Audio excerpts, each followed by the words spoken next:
Hi, welcome to the Continuity Insights Management Conference Series. My name is Bonnie Canal, and I am the Managing Partner of the Resiliency Institute. And today we're going to be talking about the ABCs of community resilience. I know you've seen this as these are being pulled from the headlines. I pulled these just the other day. We're talking about food insecurity, what's going to happen, business failures. We have bankruptcies everywhere, civil unrest, there are protests around the world. The pandemic, now you can't even fly anywhere. And disaster preparedness, how COVID has changed everything in getting ready. So what we see are challenges. These are the problems that are facing us today. The whole point of doing this webinar series for me personally was to come up with some answers. We're left with these challenges. How can we solve these problems? Here's our dilemma.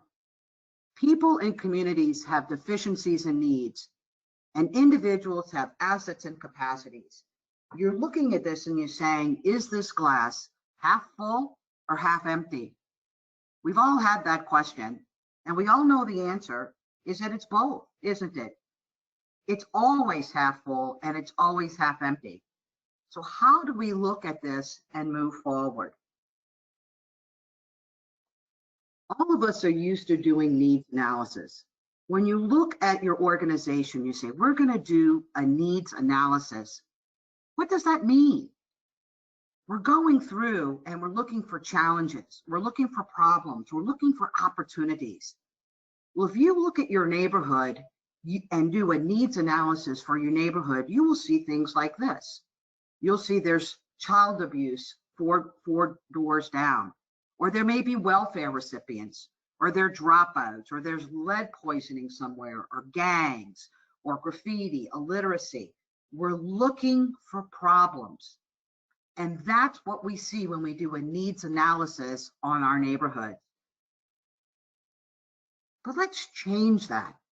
Let's change and look at the assets that we have within our communities. Instead of looking at what's wrong, let's see what we have. So in our neighborhood, we have businesses. Doesn't matter whether they're thriving or not, they're businesses. We have faith-based organizations. We may have a park. We may have a hospital. We may have some seniors, artists. We may have community colleges, schools. I always look at this as saying, can we find what people are doing right? Can we see where people are and what they're doing right? So as you can see the difference in looking at what's wrong with the neighborhood, let's look at what's right within our neighborhood. If we focus on what's wrong or the needs map, this is what people will walk away with. There's something wrong with us. There's something wrong with me. I don't have enough. My relationship to my neighbor, it changes the we to them. So it's not the us in the neighborhood, it's those people. That data is that it has brought us together. Our money comes from community programs, often narrowly defined. So money comes in a certain way, but it's very, very defined in how we receive money into our community. Money can be misdirected. So again, money's coming into the communities that are providing services, not to the people in the community that need the money. We'll talk about that in a little bit.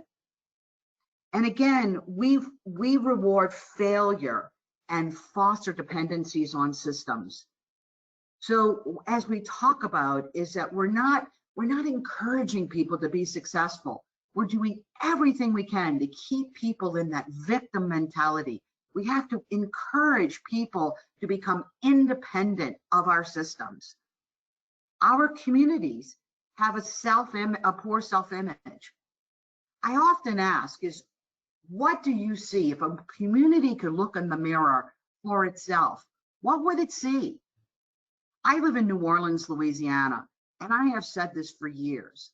New Orleanians looking in the mirror at New Orleans see a wholly and completely different city than you do from our community. And I would say that's probably true for your community as well. As we all look at our community differently, what is our image of our community? Especially now, if you turn on the TV, what are the images that we're seeing of your communities? And the most important part of this is this feeling of hopelessness. What can we do? We are stuck in this vacuum of there's nothing we can do. How do I get out? How can I make this situation better for not only me, but for our community? What can I do to make it better? So let's talk about this in terms of assets. So assets. Individuals are the only asset that will appear in all of these assets. So when you're talking this asset map, when you're talking about what's the most important thing within your community, it's the people that live there. You, your neighbors, the people within your household, you are the most important thing in your neighborhood. Why? Because you bring all of you to the table. You are what makes your community great. Your neighbor is what makes the community great. Why? Because you bring things to the table. Let's talk about some of those things. We talk about these in terms of sample personal capacities. So what kind of capacities do people have? Gifts of the head. So some people may know how to do art.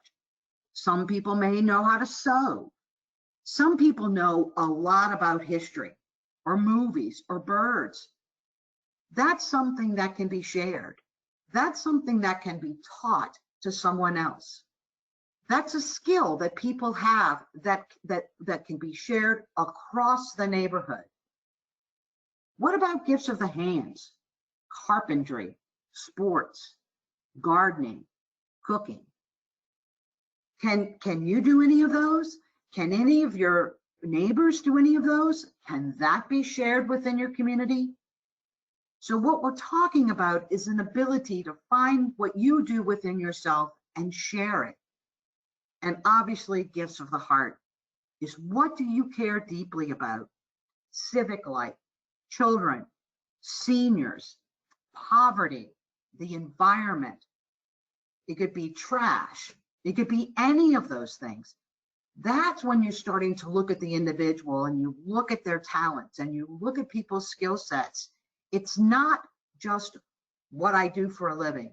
It's really all encompassing of who I am. And when you look at these gifts of the head, things that I know about, gifts of the hands, things I can do, and gifts of the heart, things that I feel, those are the things that make a difference within our community. Now that's how we start to build our community assets. The second asset that we're going to be talking about are associations. And the one thing about association, when you think about it, you see people standing there in their gifts. These people, through associations, freely associate. Their local clubs, groups. A lot of them are unnamed. And what they do is they come together to pool their assets or their gifts to make this association. Everybody has these associations within their neighborhoods or in their communities. Let's look at what a few of them may look like.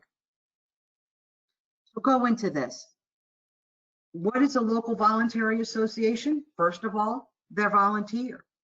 It's two or more residents that join together with a common activity or interest. So it doesn't need to be, formal, doesn't need to be legal, but it's just people coming together. They might have a small paid staff, but members always create a vision and engage the work to achieve the goal. So what you get are people that are actively engaged, that are passionate about where they're going. They really care. Here's some examples. So you could have some elderly groups.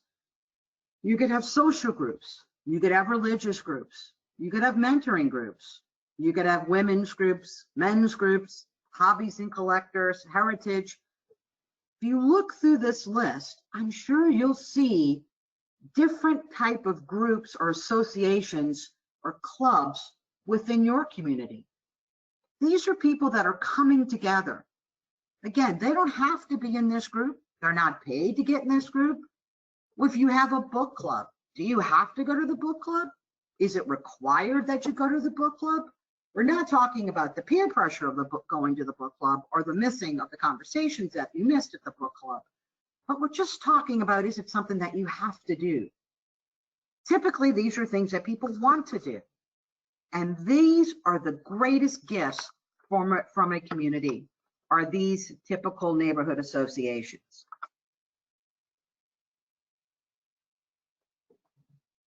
Let's talk about the third asset, which are institutions.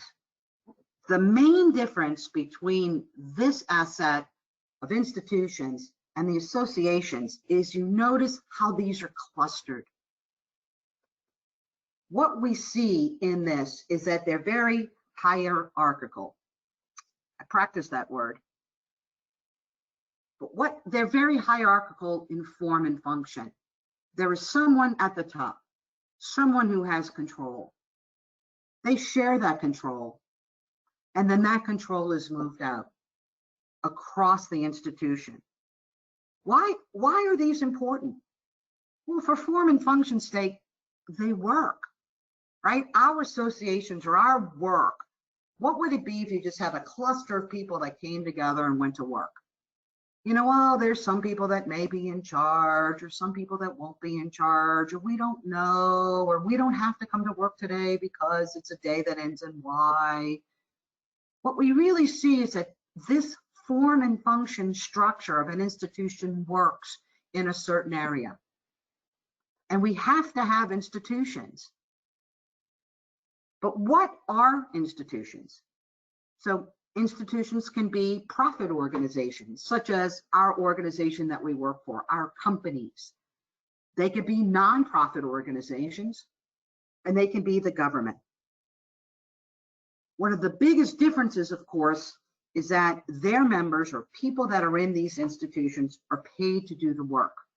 So they're there because that's where they get their money, and that's where they do their work because that's what they do for a living. That's how we define these. I do this for a living. I work for here. Are they inherently bad? No. Do they serve a purpose? Of course. But we have to understand they're not the only way to qualify or quantify our folks. Here's some local institutions: schools, libraries, nonprofits, as we talked about, health and human services, law enforcement. All of these are institutions that we have set up to serve us, to serve our community. Are they functional? Yes. Do they do what they do? Yes. And do they have a positive influence on our votes? Yes. The idea behind this is, how can we open this up to make what they bring to our community even better? How can we help our nonprofits or our businesses or our schools or parks or our law enforcement or universities? How can we engage them in a different way that they become truly part of the solution within our communities? That's the question. So let's look at these in a little bit different way. If we call an institution a hammer, if you look on the left, it's a hammer. If all we have is a hammer, then hammers don't always work well, do they? And we look on the right, we see associations and a saw. And saws, if that's all we have, don't always work. So the idea behind this slide is to simply show that we need both hammers and saws to make a good community, right? The human aspect of this and bringing this together is what makes the difference. But let's go over the unique characteristics of a large institution. The first one is they're about control. The idea behind that is that a few people can control a lot of people. We're used to that. We know that structure. They're the boss. They do what they're told, right? Your company has a CEO. Every organization has someone where the buck stops here. Is that form and functional? Absolutely. But understand that's what they're about. Why they work so well is that they're able to produce a lot of standardized goods and services. So they produce things and they can produce them well. So if you look at like McDonald's, you can go to McDonald's anywhere in the country, or basically now anywhere in the world, and order a cheeseburger and know exactly what you're getting on that cheeseburger because it's made exactly the same. Because that's what they're able to do, is this hierarchical institution can create something the same over and over and over again. So while we're in that system, we are part of that system, right? So we are just part of that process. Institutions need both clients and consumers to exist. So if you are a business, we talk about our clients, our customers, because if we did not have something, if we did not have our goods or services to sell to somebody, why would we even exist?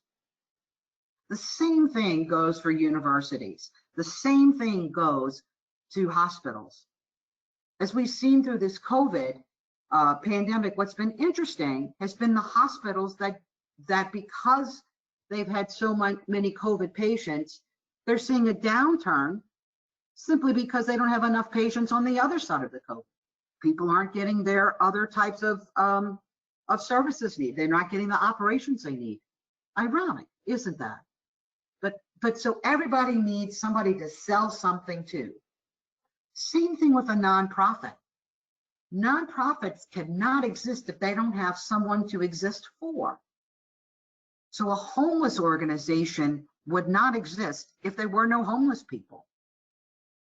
If you look at that and you say, well, that seems to make sense to me.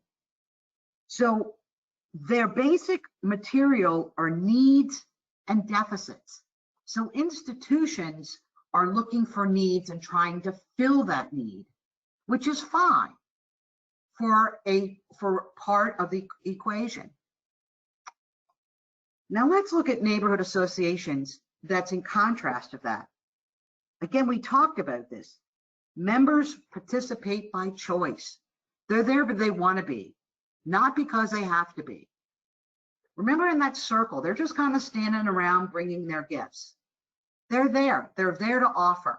That's a different way to communicate to people. You have to think in terms of how are we going to communicate in a different way.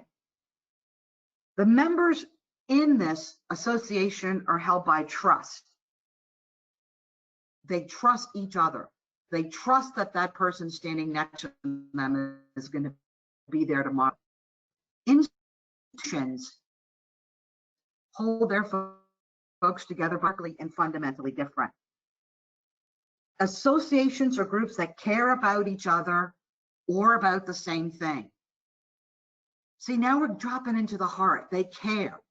We're here for each other. We care about Mrs. Smith that lives on the corner. We care about our neighborhood. We care about our streets in our neighborhood. We care about our school in the neighborhood. We care. That's different than I have to go to work every day.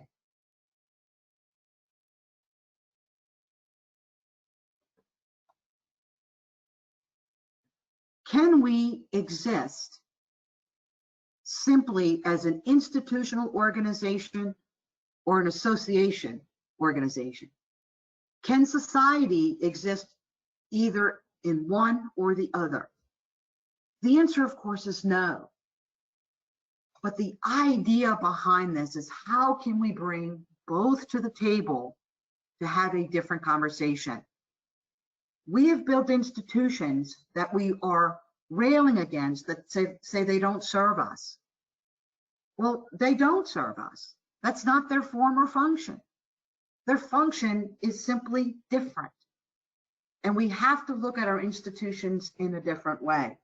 It's not wrong, it's not right, it's just understanding what they bring and what they are.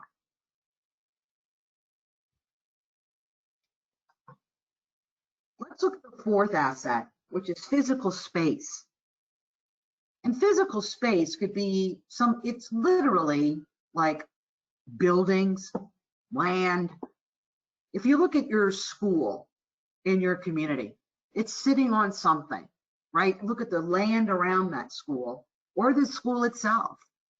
Or if you look at your faith-based organization or your nonprofit, is there something there, some asset, some physical asset, space, land that can be utilized in a different way?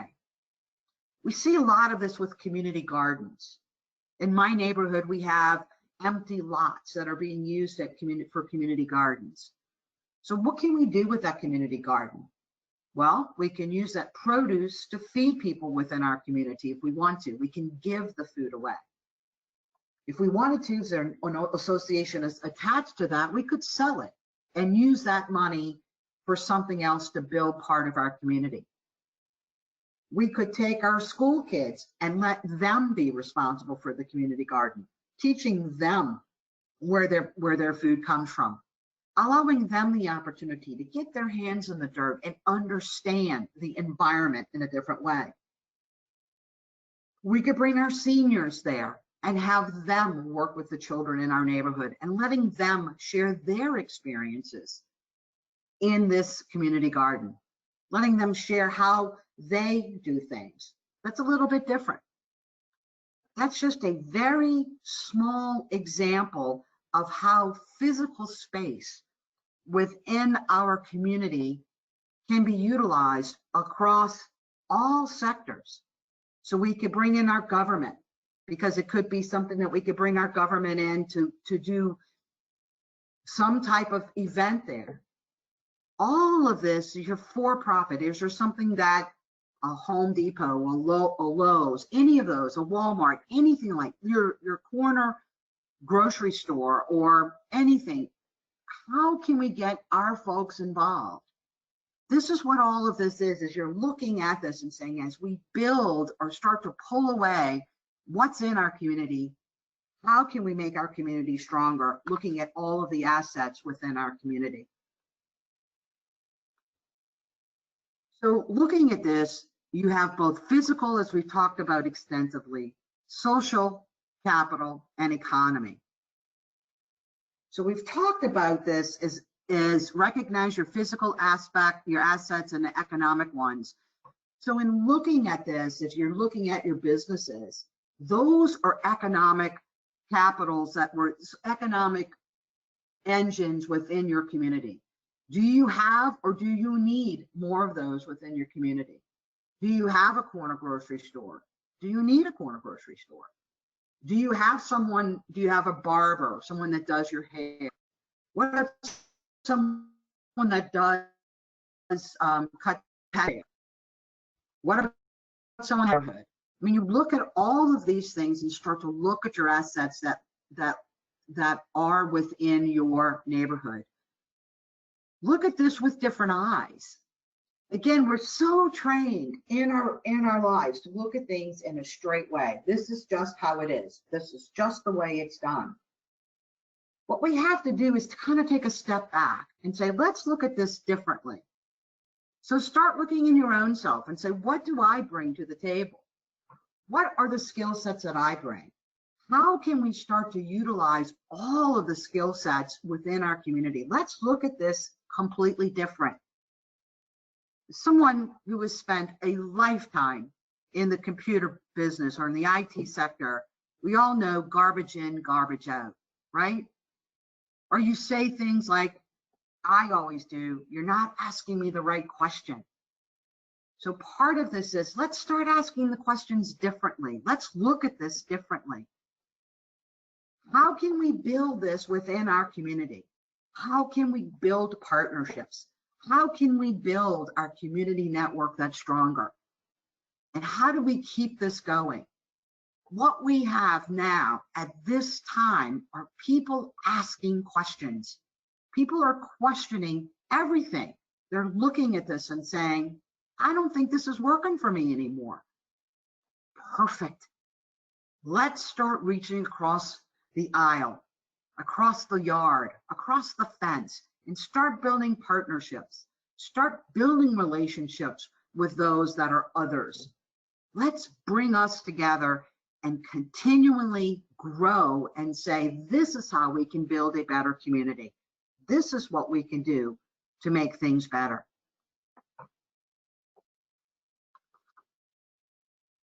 Our fifth asset is exchange. If you look at the two arrows along the bottom, this is what we're talking about, the exchange within the neighborhood.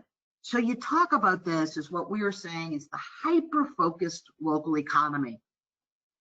Our work forces us to look at supply chain. All we have to do is look to earlier in this year about challenges within the supply chain. Things that we need come from some other country, or things that we need are coming from some other part of our country. How is it going to get here? What we have to be able to do is to look at our communities and say, what can we build within our local economy? How can we focus, hyper-focus on a local economy? So what does that mean? Can you share assets? Of course you can. Of course you can. You can share lawnmowers. You can share, tools. You can share a lot of things, right? You can trade. I can trade you for this if you give me that. We see that all the time. We can barter, right? We can barter. I'll do this for you if you do this for me. We can do some exchanging, right? So we can do exchanges, one thing for another. We can babysit. We can create a co-op.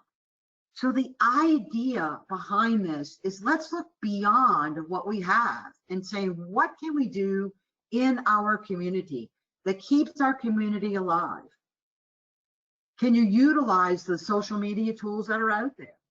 Nextdoor, they have a great opportunity. You can look on your Nextdoor app and see what's going on in my neighborhood. How can we engage people? What about Facebook? My neighborhood is a local, we actually have 2 local Facebook groups where people are offering to do things for each other. We've had 3 pop-up bakeries in my neighborhood, and I don't live in a big neighborhood. 3 pop-up bakeries in my neighborhood. What happens is, and so now they're competing against each other on the best sourdough bread. I don't know what's up with the sourdough bread, but everybody's out there trying to make the best sourdough bread. So what's happening is people are looking to do things differently. This is how our economy can grow at the hyper-focused local level, is by looking at things differently. So let's look at this. This is a very busy slide, but let's look at this visibly. So you have a local religious or institutional organization. So you have some type of religious organization within your neighborhood. In my neighborhood, we have 3 churches and 5 bars. It's New Orleans.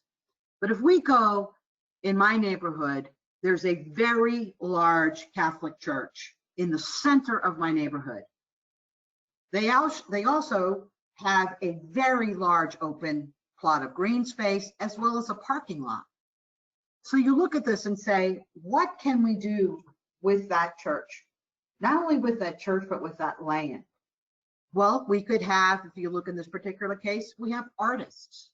We could have artists come in the green space and teach children how to draw, or have a drawing session, painting session, whatever they do in our open space, so that for senior citizens to bring people together. There could be a charge for that class. There could be a barter for that class. Who knows, right? But this is how, now we've got something going on within our community. Business associations. Well, can we have, even with social distancing, can we bring businesses to sit around on the outside of this for this artist class and offer different things for sale. If there's food, can we sell food at this event? What about, I mean, to me, the idea behind this is to really look and say, let's look at our physical space. Let's look at the assets of the folks within our community and how can we bring them together in a physical place differently. One of the things that we've started to look at in New Orleans is something very, very simple, is for hurricanes, is a physical place for what we call the respite center, both for after the storm. What we're seeing, especially now, is, FEMA says you should have 3 to 5 days worth of food, and Florida says 7 days for after storm, which is totally fine. But if we don't have power, what does that look like, right? So part of what we want to do within our faith-based group for our church is build a respite center at our church that has a cooling center. So seniors or folks can come and get cool there. So obviously it means it has a generator, a misting center where people can come cool off. Power station, obviously, to come plug your stuff in. Some barbecue pits, right? So people can cook their food there. Some first aid supplies, some food, some water, some diapers. So what happens is people know this is where they go after disaster. This is where they can be, and they can be safe there.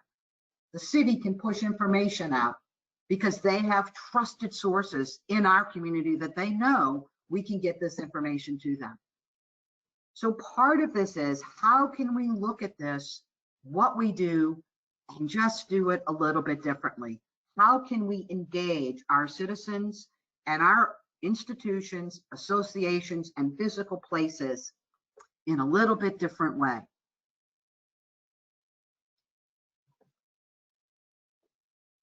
Our 6F asset is culture, stories, and history. As we say in New Orleans, it's culture. But every community has culture. Every community has a story and a history. I live in a state where 80% of the people that live here were born here. It's crazy. People don't leave Louisiana. I know what you're thinking. I think the same thing, but we just don't leave. So for us, we know our culture. We know our story. We know our history. It's in our DNA. But where you live, in your community, do you know the culture? And I'm not just talking about we don't do this or we don't do that. Where did this come from? Talk about what goes on in your community. If you live in a community and you don't like the culture, can you talk about that? Like, we don't do this here, or we don't say that there, or this is how we do things.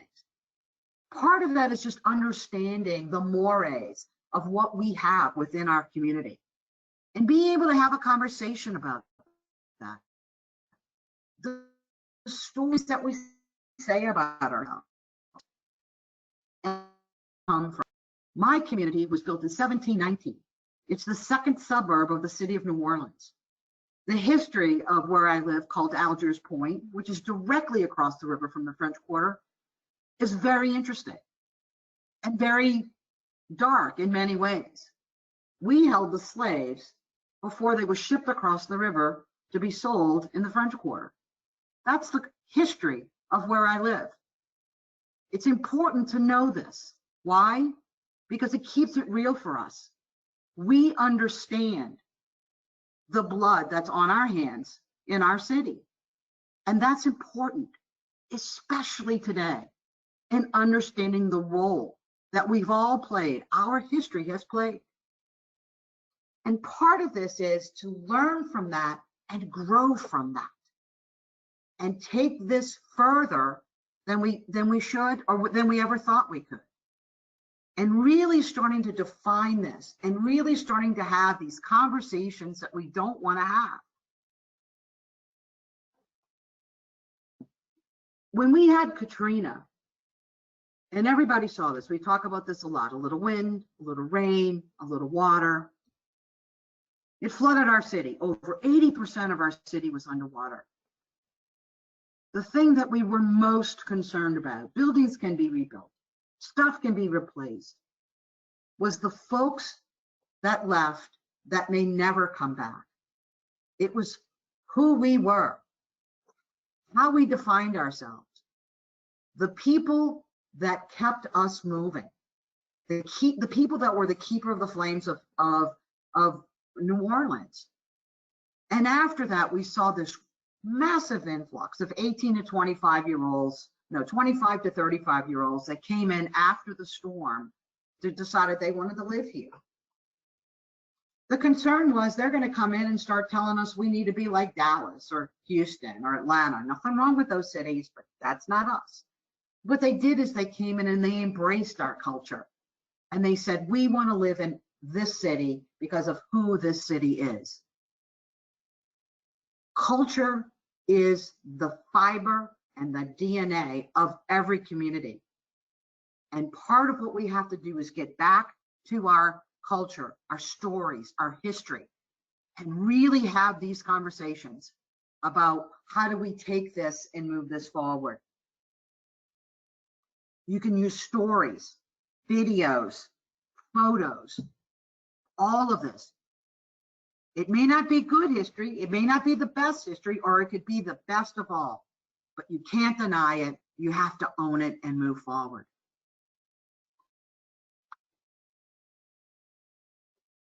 So let's go over again what we talked about, our 6 community assets. Individuals. Typically, when we're trying to do any kind of assessment, we start from the top down, don't we? We look at the institutions, we look at the associations, we look at all of this. What we are talking about is we've got to start where all of this is at the person. In business continuity, we do plans. We write these plans for these processes, for our organization. But who does the plans? Who are the ones that are going to actually be doing the stuff? Well, it's pulling a lever or doing or turning a switch or whatever it is that these plans do or say that's going to happen. It's people. And people are the most important process of all. So we start with individuals. We start with me. Then we move to our associations. We look at our associations. If you follow who you are, where do you belong? Where do you spend your time? Where do you want to spend your time? What are your friends groups? PTA, church associations, book clubs, youth clubs, football clubs. Where do you freely associate your time? Then you look up to where do you work? The institutions. Who do you interact with? Your school, it could be your kids' school, the library, city hall, it could be anything like that, your business, again. You look at the space around those institutions. How can we utilize that space in a different way? How do we change between all of them, processes, goods and supplies, ideas between individuals, associations, and institutions? How do we change this exchange? How do we do this hyper-focused local economy? How do we do this differently? And then cultures and stories and history. How do we tell our story? Because that's really what we do every day, is tell our story as to who we are. You turn on the TV at night, there's our story. History is our story. Our future will be our story. Today is our story. That is the one thing that we can have an input on, is our story, our culture, and of course, our history. What we know is that every story, neighbors know it. Everybody knows everybody's assets. Everybody, it's always funny to me is I live in a city where, somebody says, do you know somebody? And I got somebody. You know, I got a guy, you know, so that's really what it is do you got a guy? I got a guy, right? So people know what other people offer, right? People know, well, so-and-so can do this or so-and-so can do that. So it's out there. Neighbors know about their neighbors. And successful neighborhoods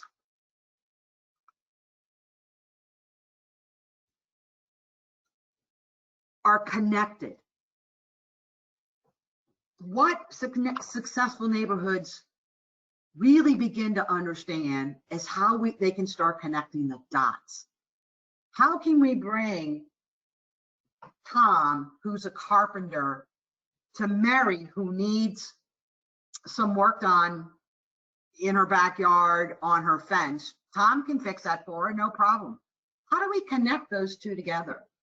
How do we do that? Well, again, with social media, it makes it a lot easier.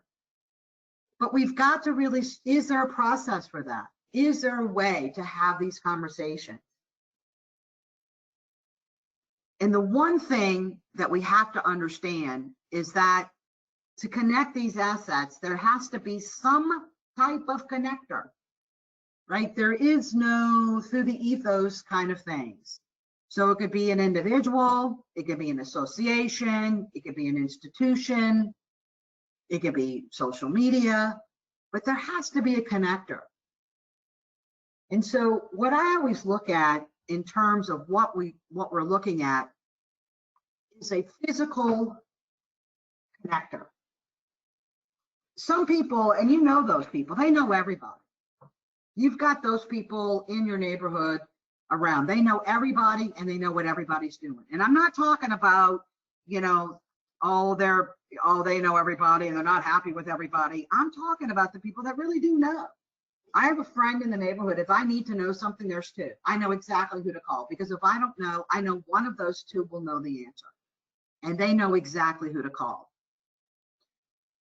But in doing our community resilience projects, what we need to find in this connector is someone that is gift-centered, someone that is really willing to look at things differently, to really come at this with an open mind and an open heart and open hands, to allow people with different skill sets to come together and encourage people to look at themselves a little bit different.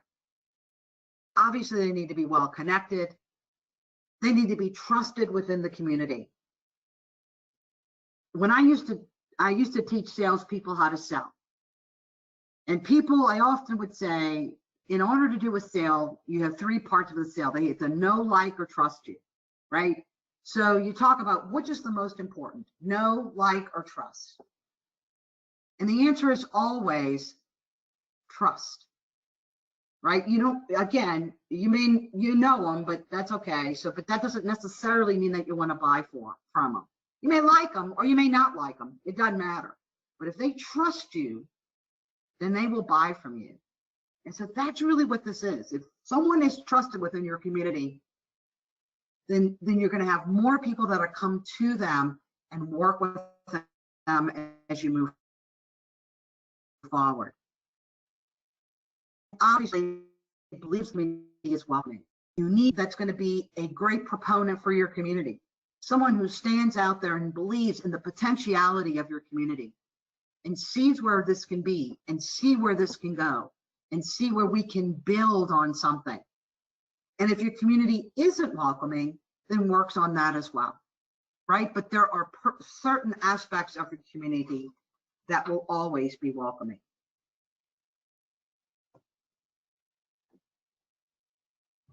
So what do you do next, right? So here's 3 planning questions. What is the vision? You always talk about this, is what is our vision and what assets do we have to make that vision come true? To me, it's what is it that you want? Begin with the end in mind. Where do we see our community in being? I talk about this a lot. A lot of times you have developers that come into a community and see value there. So they're going to build an apartment complex because there's land there. Or a large grocery store is going to come into your neighborhood, and because they need, this looks like a great space to put this. But is this really what the community needs? Does this community really need more apartments? Or does it really need this big grocery store with all these parking spaces? How is it going to affect the community? So part of this is really starting to understand the vibe or the tone and texture of your neighborhood. Tell me a little bit about your neighborhood. So again, my neighborhood is what we call the bedroom community. We don't really want a whole lot of stuff here because we don't really want a whole lot of different movement in our neighborhood. One of the things we don't have is a very large grocery store. We have a neighborhood, very small neighborhood corner grocery store. It has enough supplies to keep us going. We have 3 restaurants. That's all we need. Because again, who's going to go out to eat a lot here? So part of this is starting to understand your community. So as we look at our vision, it's like, what can we achieve using our own assets? How can we achieve this, right? What can we achieve with our own assets if we get some outside help? So if we do this internally, what does this look like? If we get some help from the outside, will that be better? Will that move it forward? Will it expand our vision? Do we need that now? Do we need it in 6 years? I mean, these are the kind of questions. And what can't we do with our assets that must be done with outsiders? So is there something that outsiders need to have influence over? Does something need to be rezoned? Does a street need to be repaved? Is there a house that needs to be condemned? So are there things that outside influences absolutely need to have happen? In doing this and putting together our community plan, our understanding, what this allows us to do to go back to the institutions that are there to serve us and say, this is what we need, or this is what we want, as opposed to people telling us what we need and telling us what we want. What we've done is switched the power. So from an institution, from a client, we've moved to a citizen within our own community. We've moved to citizenship, which means a full participant in our own environment, in our own community. That's what citizens do, is they get involved. They are an active part of their solution. We will no longer need some of these institutions. They don't need to, they don't need to serve us, or we don't need to be served by them. Let's put it that way. We become our own person. We move from victim, we're victim of. No one likes to be in that victim mode where things happen to us. That's what victimology is. For us, and then here comes that social service organization. Now we're a client, right? So now I'm a client of all these people because I've got a bunch of stuff, and now I'm a client, right? And then if I get good at it, I become an advisor. So now I can tell other people that are either victims or clients how to be better, right? Then I become an advocate for them, for the whole thing. Or I become a producer. I become a citizen. And that's really the difference within our communities, is we talk about raising people. This is the raising people. This is the way we raise our children, is we want all citizens, all people to be an active part in our community, to reach through, to be the best they can be. The most powerful neighborhood is a place where neighbors are producers of the future, rather than just a victim, client, consumer, or advocate. Producers produce tomorrow.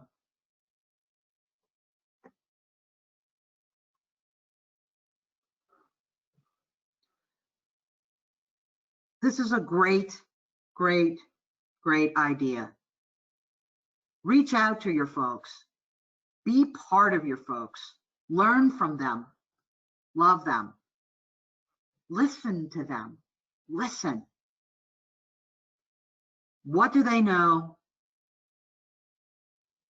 Build on what they have. But in leading people, the most important part to this is people look around and say, we have done it ourselves.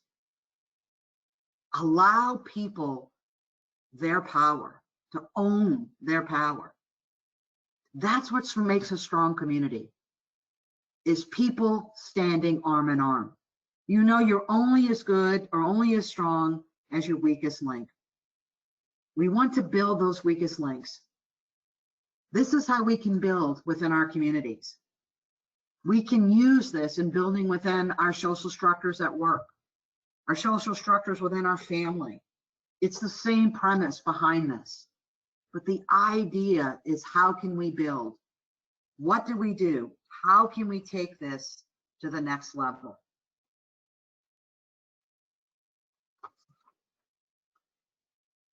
I want to thank each and every one of you for the opportunity to share this with you. As a native New Orleanian looking out, we have seen, or I have seen, many opportunities of where we missed. During this time, I've done a lot of soul searching, a lot of thinking is, what's next? Where do we go? We've got to come together. There's no other way to do this. Because it's us. I don't know what else to say. It's us. Here's my contact information. If there's ever anything I can do for you, please never hesitate to reach out to me. This is a dialogue that has to continue. Thanks very much, and enjoy your day.